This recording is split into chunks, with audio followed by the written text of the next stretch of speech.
우리에게 주시는 하나님 말씀은 누가복음 20장 27절에서 40절의 말씀입니다.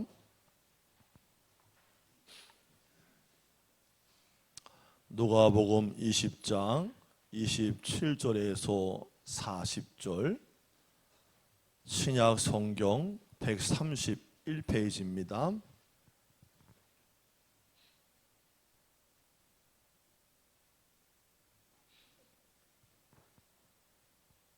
다 찾으셨으면 아멘. 저랑 한 절씩 교독하십니다. 부활이 없다고 주장하는 사두개인 중 어떤 이들이 와서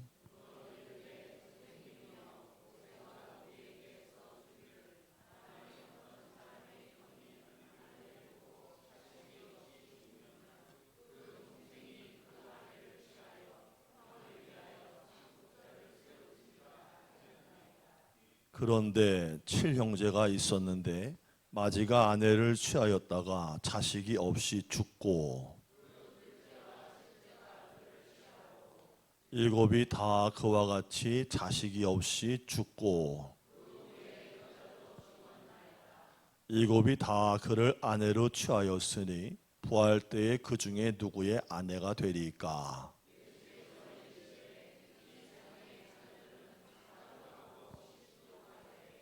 저 세상과 및 죽은 자 가운데서 부활함을 얻기에 합당한 여김을 받은 자들은 장가가고 시집가는 일이 없으며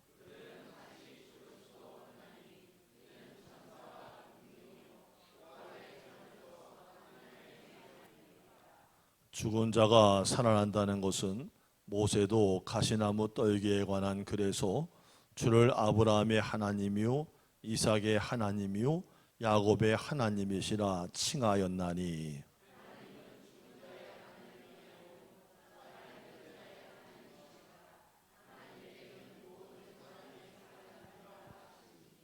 서기관 중 어떤 이들이 말하되 선생님 잘 말씀하셨나이다 하니 함께 읽습니다. 그들은 아무것도 감히 더 물을 수 없음이더라. 아멘. 자, 말씀도 다 이제 나눴고 교회 소식도 나눴으니까 전후자로 반갑게 인사합시다. 하나님이 우리와 함께 하십니다. 아멘. 아멘.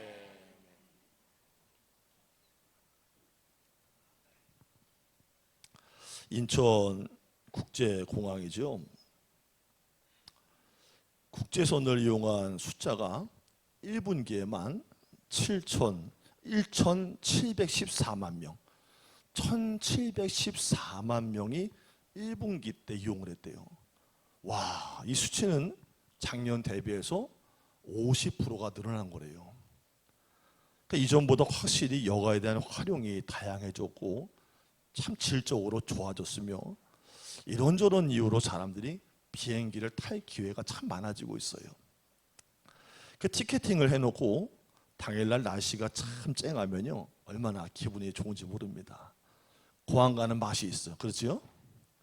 근데 어떤 때는요 하늘에 그냥 먹구름이 잔뜩 끼어가지고 막 그냥 비가 옥수같이 쏟아지는 날이 있어요. 그때 비행기를 타러 가는 거예요.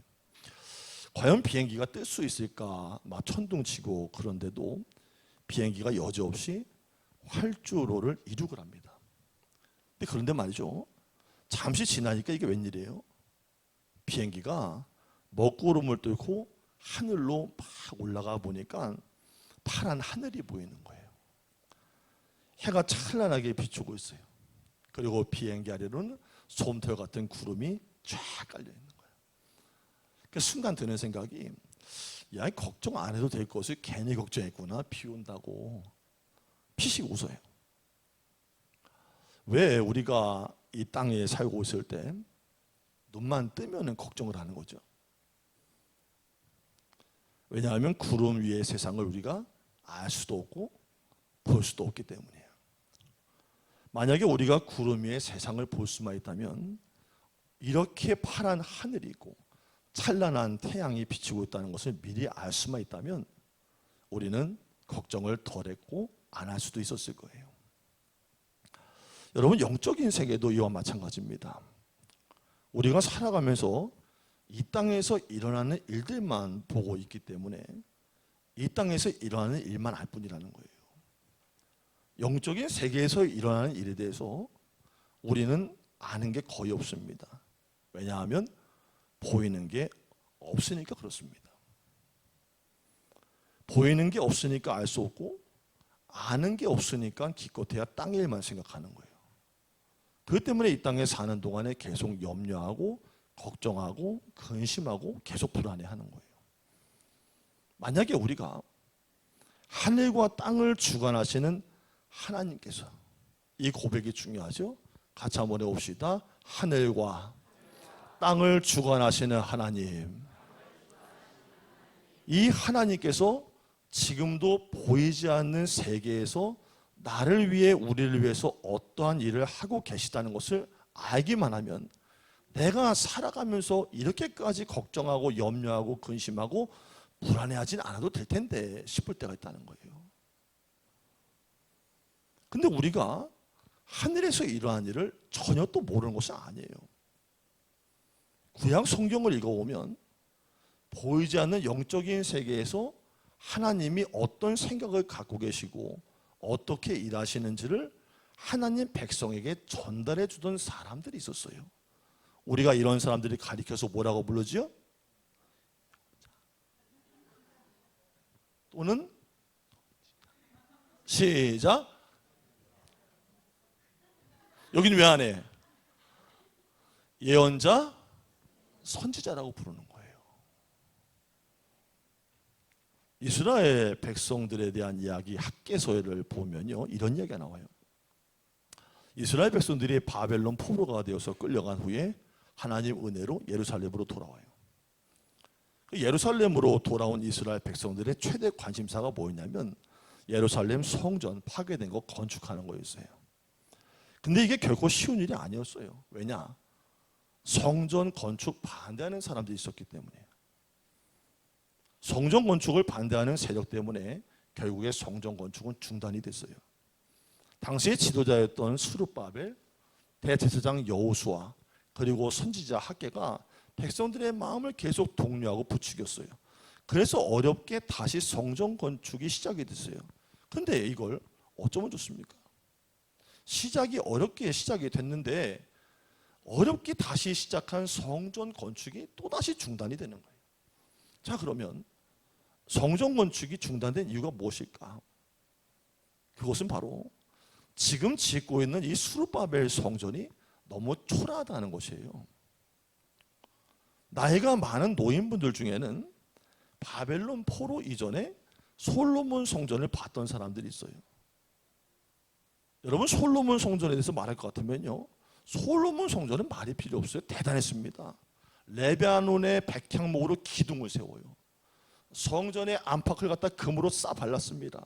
그런데 지금 멸망 이후에 다시 짓고 있는 스룹바벨 성전은 그냥 동네 뒷산에서 배운 나무로 짓고 있다는 거예요. 크기를 비교해도 솔로몬 성전에서는 크게 못 미치는 거예요. 그러니까 예전의 기억을 가지고 있는 노인들이 볼 때는 초라하게 이럴 데가 없던 거예요. 그래서 노인들이 수근수근하기 시작을 해요. 성전을 짓고 있는 사람들 옆에서 수근거렸을 거예요. 뭐라 그래요? 이 성전 너무 보잘것 없어 보이지 않아? 옛날 그 솔로몬 성전은 굉장히 크고 영광스러웠는데 이게 뭐야 이거? 이거 성전 같지도 않아 보여. 노인들이 하는 이 말을 듣고 성전 건축에 직접 참여했던 사람들의 손에 힘이 빠지기 시작을 하는 거예요. 그러니까 계속 그런 부정적인 여론이 일어나니까 지도자들도 실망을 하기 시작합니다. 결국에 어렵게 시작했던 성전 건축 재건이 중단됐어요. 자, 여러분께 한번 여쭤볼게요. 그러면 지금 노인분들이 영광에 봤던 게 있는데 그 영광스러운 솔로몬 성전을 봤었는데 지금 이 노인분들이 하시는 말이 틀린 말이에요, 사실이에요? 여러분, 서울 종로의 탑골공원 같은데 그 노인분들 쭉 앉아가지고 나라 걱정하시면서 얘기하는 거 그게 사실이에요, 사실이에요? 사실이 많아요. 막 그냥 나라 걱정. 내가 볼 땐 종로에서 우리나라 역사가 일어나. 할렐루야. 탑골공원에서 우리나라의 운명이 달려있는 것 같은 거예요. 틀린 말 한 게 아니라 사실이에요. 노인들의 그 한 말은 모두 사실이에요. 여러분 요즘 한국 언론에 말도 안 되는 막 가짜뉴스가 넘치고 넘치잖아요. 그래서 뭐 하자는 말이 나와요? 뭐 체크하자 그래요? 팩트 체크하자는 말이 나오는 거예요. 사실이냐 아니냐가 중요하다는 거예요. 사실이냐는 게 이만큼 중요한 거예요. 노인들의 말은 들었을 때는 맞는 말이에요. 근데 여러분 이것을 먼저 하셔야 됩니다. 눈에 보이는 것이 사실이 아니라는 거예요. 사실보다 더 중요한 것이 있다는 거예요. 그것이 뭐냐? 바로 진실이라는 거예요. 함께 합시다. 사실보다 진실이 더 중요하다. 사람의 눈으로 보는 것이 사실이고 그 사실 속에 담겨있는 의미를 하나님의 눈으로 해석한 것이 바로 진실이라는 거예요. 시작! 어렵지 이거 어렵지. 보는 건 사실인데 그 의미를 담고 있는 건 하나님의 눈으로 해석한 게 바로 진실이라는 거예요. 그래서 모두가 그런 부정적인 여론에 휩싸여 있을 실망할 바로 그때 하나님의 말씀이 선지자 학개에게 임했습니다. 학개서 2장 3절에 하나님이 학개의 선지자의 입을 통해서 이렇게 말씀하십니다. 너희 가운데 남아있는 자들 중에서 이 성전의 이전 영광을 본 자가 누구냐? 이제 이것이 너희에게 어떻게 보이느냐? 이것이 너희 눈에 참 보잘것없이 보이지 않니? 이 하나님 말씀은요, 수르바벨 성전 지금 재건하고 있는 것이 솔로몬 성전보다 작고 초라하다는 노인들의 말은 사실이라는 거예요. 그 말 맞아 그러는 거예요. 근데 그러면서 아까 말씀드린 그 사실의 의미를 해석하는 하나님의 말씀이 학개서 2장 9절에 나와 있어요. 그러나 이 성전의 나중 영광이 이전의 영광보다 크리라. 만군의 여호와의 말이니라.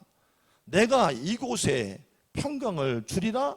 만군의 여호와의 말이니라. 물론 니들이 말한 게 맞다. 지금 짓고 있는 수르바벨 성전의 영광이 물론 작아. 지금 건물은 작아. 그러나 그 영광이 이전에 졌던 솔로몬 성전의 영광보다 반드시 클 거야. 이렇게 말씀하시는 거예요. 그러니 그 하나님의 말씀에 진짜 숨겨진 뜻은 뭐냐?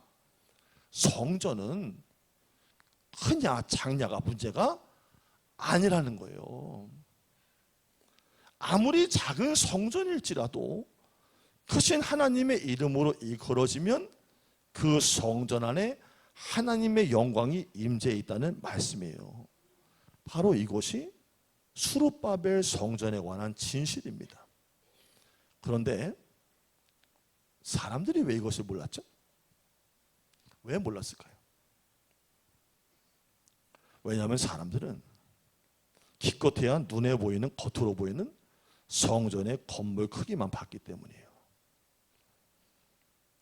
사람들은 보이지 않는 세계에서 임하시는 하나님의 영광을 보지를 못했기 때문에 학개의 선지자가 보이지 않는 세계에서 말씀하시는 하나님의 말씀이 뭐냐는 것을 전달을 해주니까 그제서야 백성들과 지도자들이 다시 힘을 냅니다. 그래서 수르바벨 성전이 완성될 수 있었다는 이야기예요. 자, 성도 여러분, 신앙생활이 뭡니까? 신앙생활이라는 게 어떻게 하는 것입니까? 내가 가진 생각이나 내가 가진 계획이나 아니면 내가 가진 목표가 이 땅에서 성취되기 위해서 내가 기도하면서 그냥 밀고 나가는 게 그게 신앙생활입니까? 맞나요? 하나님, 일은 제가 열심히 팍팍 할 테니까 하나님은 그냥 뒤에서 전화 팍팍 밀어주세요. 이게 신앙생활이 맞습니까? 그렇지 않죠. 그건 신앙생활이라고 할 수 없는 거예요. 자기생활이에요. 여러분들 신앙생활과 자기생활을 헷갈리지 않기를 바랍니다. 신앙생활은 보이지 않는 세계에서 일하시는 하나님이 어떤 생각을 가지고 계신가? 하나님이 원하시는 것이 무엇일까? 그것을 항상 물으면서 땅에다가 발을 붙이고 살고 있는 지금 이 순간에 순종해서 그 일을 내가 잘 받들어서 하나라도 섬겨가는 거, 그게 바로 신앙생활이에요. 그러니까 중요한 것은 보이지 않는 세계에서 일하시는 하나님의 생각과 하나님의 계획을 내가 어떻게 이해하냐는 거예요. 사실 이것은요, 쉽지 않아요. 왜냐? 하나님이 보여주시는 것을 내가 봐야 하고 하나님이 들려주시는 것을 내가 들어야 하기 때문이에요. 그래서 때때로 성도님들 가운데 궁금해서 묻는 분도 계세요. 하나님, 내가 미래에 무엇을 해야 되는지, 내가 어떻게 살아야 되는지를 콕 집어서 알려주세요. 저를 향한 하나님 뜻이 뭔지를 알려주세요. 콕 집어서 알려주세요. 제가 한번 그럼 열심히 해볼게요. 기도하는 거 기특합니다. 그러나 하나님은 콕 집어서 말씀하는 분 아닙니다. 그건 하나님이 일하시는 방법이 아니에요.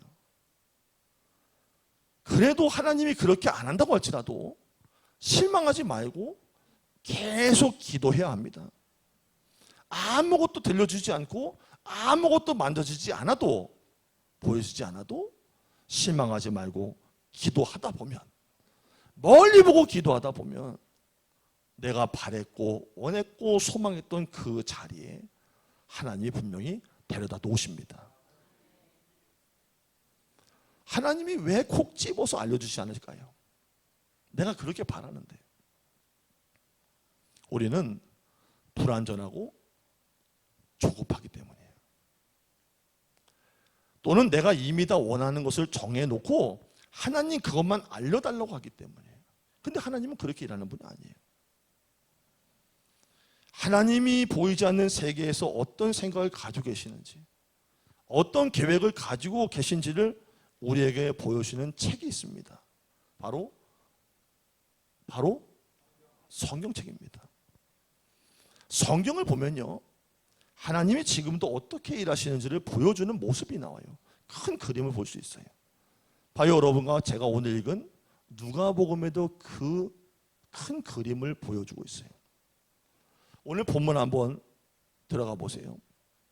보이지 않는 세계에서 하나님이 어떻게 일하고 계신지 보세요. 오늘 본문에 보니까 사두개인이라는 사람들이 나와서 예수님께 엉뚱한 질문을 합니다. 그것은 유대인들이 당시에 가지고 있었던 계대 결혼 풍습과 관련된 질문이에요. 함께 한번 해볼까요? 계대 결혼. 발음 잘못하면 또 큰일 납니다. 개들 결혼이 아니라 계대 결혼이요. 계대 결혼 풍습. 자, 29절 말씀 시작.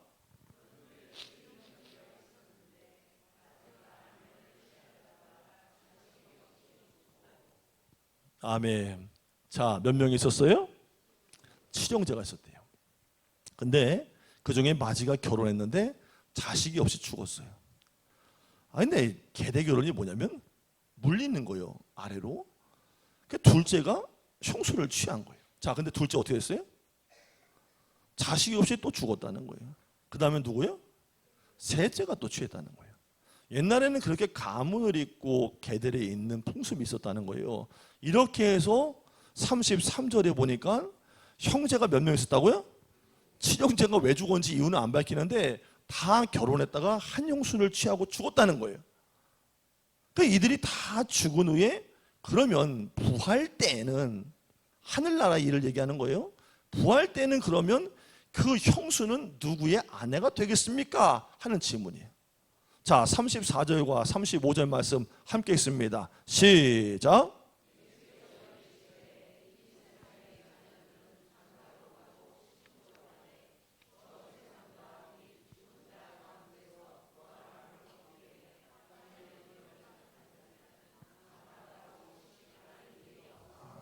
아멘.